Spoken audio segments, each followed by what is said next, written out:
She was sound asleep in row 09. Hoodie pulled up. Earbuds in. Nobody knew who she was. Then the captain collapsed with a heart attack. The panicked first officer asked desperately, "Is there a pilot on board?" Someone woke her up. When she opened her eyes, everything changed. Before you watch full story, comment below from which country are you watching. Don't forget to subscribe.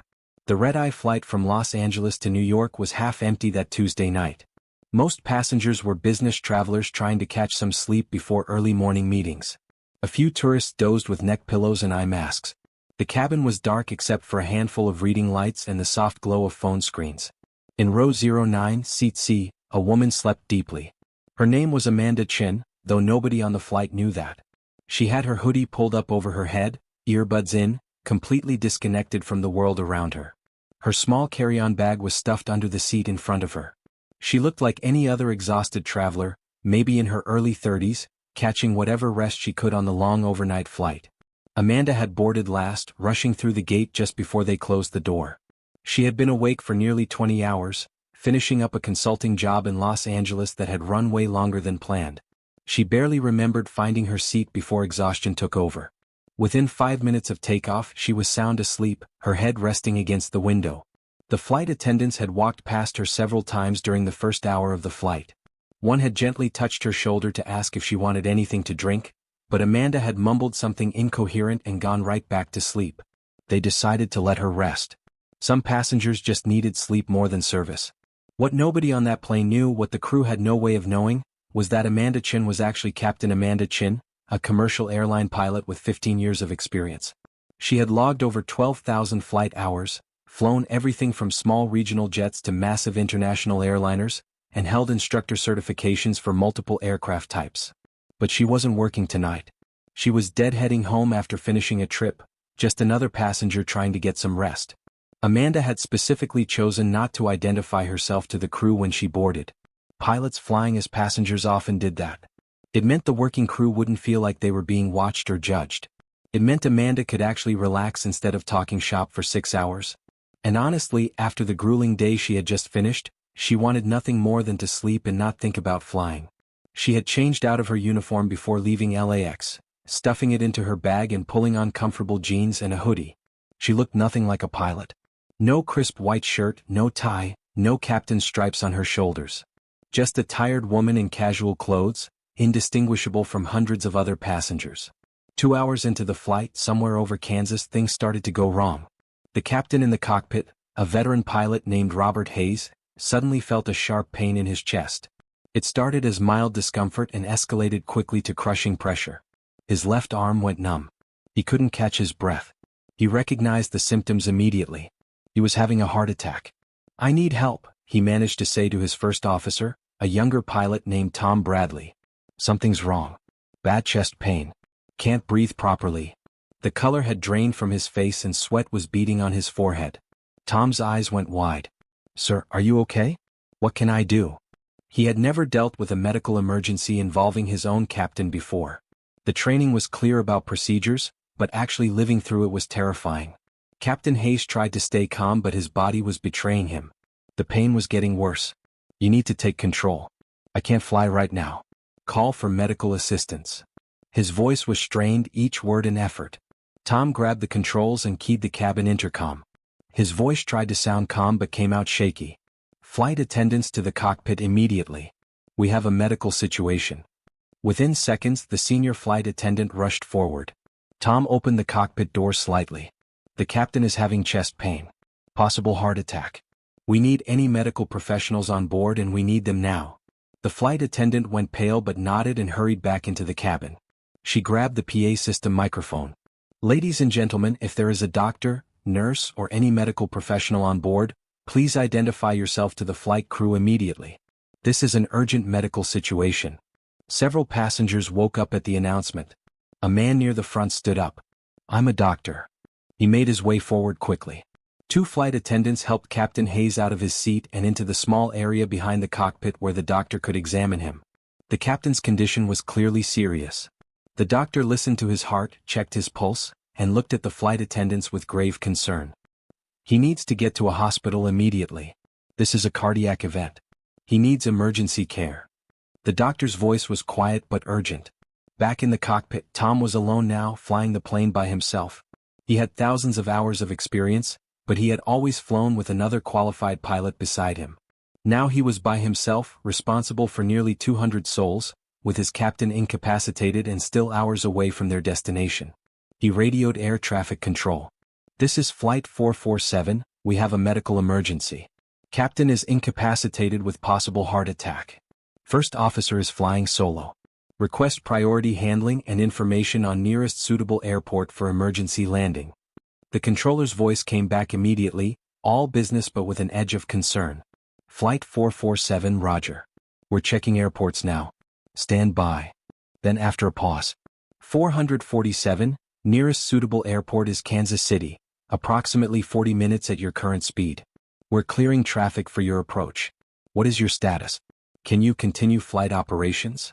Tom took a breath. He could fly the plane. He knew the procedures. But landing a fully loaded airliner at an unfamiliar airport in the middle of the night with no backup pilot was not a situation he wanted to be in. "Air traffic control, I can fly, but I would really prefer to have another qualified pilot up here with me for landing procedures. Is there any way to get assistance?" The senior flight attendant was listening to the conversation. She immediately understood what was needed. She grabbed the PA microphone again, her voice urgent. "Ladies and gentlemen, we need your attention immediately. Is there a pilot on board this aircraft? Any qualified pilot with experience flying commercial aircraft? We need you to identify yourself right now." The announcement echoed through the cabin. Passengers who had been sleeping woke up, confused and frightened. People looked around at each other, hoping someone would stand up. Seconds passed. Nobody moved. The flight attendant repeated the call, more desperately. "Please, if anyone has flight experience, any pilot training, we need your help immediately. This is a serious emergency." More seconds passed. Still nobody moved. In row 09, Amanda Chin remained asleep, her hoodie covering her ears, her earbuds blocking out the world. The announcement that could change everything never reached her. The flight attendant made the call a third time, her voice now clearly panicked. "Is there anyone on this aircraft with pilot experience? Anyone at all? Please help us." Some passengers were crying now. Others were calling loved ones, whispering goodbyes just in case. The fear in the cabin was thick and growing. Finally, a teenage girl in row 11 noticed the sleeping woman in row 09. She had seen Amanda earlier when they were boarding, had noticed how quickly she fell asleep. Now the girl reached across the aisle and tapped the person sitting next to Amanda. "Excuse me, maybe wake her up?" She might not have heard the announcement. The businessman in seat 09B had been too scared to think clearly, but the girl's suggestion made sense. He reached over and gently shook Amanda's shoulder. Miss, you need to wake up. There's an emergency." Amanda stirred, confused, pulling out one earbud. What's happening?" Her voice was thick with sleep. "There's an emergency. They're looking for a pilot. The captain is sick or something. Do you know anything about flying?" Amanda's brain snapped to full alertness in an instant. Years of training kicked in. She pulled out both earbuds and sat up straight. "What exactly is happening?" The businessman quickly explained what he knew. Captain having a heart attack, first officer flying alone, looking for any pilot on board. Amanda's mind raced through the situation, assessing, planning. She unbuckled her seatbelt and stood up. "I'm a pilot," she said clearly. Then louder to the cabin. "I'm a commercial pilot. Where do you need me?" The flight attendant nearly collapsed with relief. She rushed down the aisle. "Thank God. Please come with me right now." Amanda grabbed her bag, pulled out her crew ID and pilot's license, and followed the attendant toward the cockpit. Other passengers stared at her in shock. The tired woman in the hoodie was a pilot? At the cockpit door, the flight attendant explained quickly. "Captain had a heart attack. First officer is flying solo. He asked for help." Amanda nodded and knocked on the cockpit door. "First officer, this is Captain Amanda Chin. I'm a commercial pilot deadheading in the cabin. Permission to enter and assist." The door opened immediately. Tom Bradley looked like he had aged 10 years in the last 10 minutes. When he saw Amanda, relief flooded his face. "Captain Chin? You're really a pilot?" He glanced at her hoodie and jeans, clearly uncertain. Amanda held up her credentials. 15 years, 12,000 hours, current on type ratings including this aircraft. "I can help you. What do you need?" Tom's shoulders sagged as the weight of solo responsibility lifted slightly. "We're diverting to Kansas City. I've never landed there before. The captain is being treated in the back. I just need someone up here with me who knows what they're doing. Amanda slid into the captain's seat, quickly scanning the instruments. Everything looked normal. The plane was flying smoothly. She checked their position, altitude, fuel status, weather at Kansas City. Her hands moved automatically across the controls, muscle memory from thousands of flights taking over. Okay, Tom. I've got this. You're doing great. Let's work through this together. Her voice was calm, confident, professional. It was the voice of a captain who had handled emergencies before, who knew that staying calm was half the battle. Tom felt his panic subsiding. He wasn't alone anymore. Thank you. I can't tell you how glad I am that you were on this flight. Amanda smiled slightly. Wrong place, right time. Or right place, right time, depending how you look at it. Now let's get these people on the ground safely. She took control of the radio. Kansas City approach, this is Flight 447. Be advised we now have a second qualified pilot in the cockpit. Captain Amanda Chin has taken position as acting captain. We are ready to proceed with approach and landing. The controller sounded relieved. Flight 447, excellent news. We have emergency equipment standing by. You're cleared for approach to runway 27. Weather is clear, winds light. You should have a smooth landing. Amanda and Tom worked together perfectly. She had Tom fly the approach while she handled radio communications, managed systems, and backed him up on every step. She talked him through the landing procedures, called out speeds and altitudes, made sure everything was configured correctly. Tom's hands were steady now. With an experienced captain beside him, his confidence returned. The approach was textbook perfect. Tom lined up on the runway, descended at the correct rate, managed his speed precisely. Amanda watched everything, ready to take over if needed, but Tom didn't need her to. He was a good pilot, he just needed someone there with him. 500 feet looking good, Amanda called out. 400. 300. 200. 50 feet. 20 feet. 10. Flare now. Tom pulled back gently on the yoke and the main wheels kissed the runway with barely a bump. He deployed the thrust reversers and brakes, bringing the aircraft to a controlled stop. Excellent landing, Tom. Really well done. Amanda meant it. Under incredible pressure, the young first officer had performed beautifully. Emergency vehicles surrounded the plane immediately. Paramedics rushed aboard and took Captain Hayes to the hospital. He survived the heart attack and would eventually make a full recovery, though his flying career was over. But everyone on that flight survived because two pilots worked together when it mattered most. As passengers deplaned, many stopped to thank Amanda. Some were crying, some were shaking her hand, some just nodded with deep respect. The teenage girl who had woken her up gave her a huge hug. You saved us all. Amanda hugged her back. You saved us by waking me up. I would have slept right through everything. Later, in the terminal, Amanda sat with Tom having coffee while they waited for another crew to take over. Tom kept shaking his head in disbelief. What are the odds? That you were on that specific flight? That you were qualified on this specific aircraft? That you were even there at all? Amanda smiled. The odds don't matter. What matters is that we were both trained for this. We both knew what to do. That's why we train so hard for emergencies that we hope never happen. The airline management arrived to debrief them and thank Amanda profusely. They offered her compensation, free flights, recognition. She turned it all down. I was just doing my job. Any pilot would have done the same. But that wasn't quite true.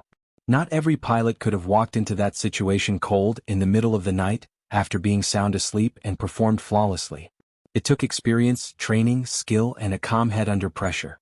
It took someone who was a pilot not just by profession but by nature. The story made news for a few days. Sleeping pilot wakes to emergency, saves nearly 200 lives. Amanda did one press interview and then refused all others. She didn't want fame. She just wanted to fly. 2 weeks later, Amanda was back at work, flying her regular routes. But something had changed. Passengers who recognized her would thank her. Flight attendants treated her with extra respect. Other pilots heard the story and wanted to buy her drinks. And she never flew as a passenger the same way again. Now when she deadhead, she always let the crew know she was a pilot. She kept her credentials easily accessible. She stayed more alert, more aware. Because she had learned that you never knew when you might be needed, when your skills might be the difference between disaster and survival. The teenage girl who woke her up kept in touch. She wrote Amanda a letter thanking her and explaining that the experience had inspired her to become a pilot herself. Amanda wrote back encouraging her, offering to help mentor her through training.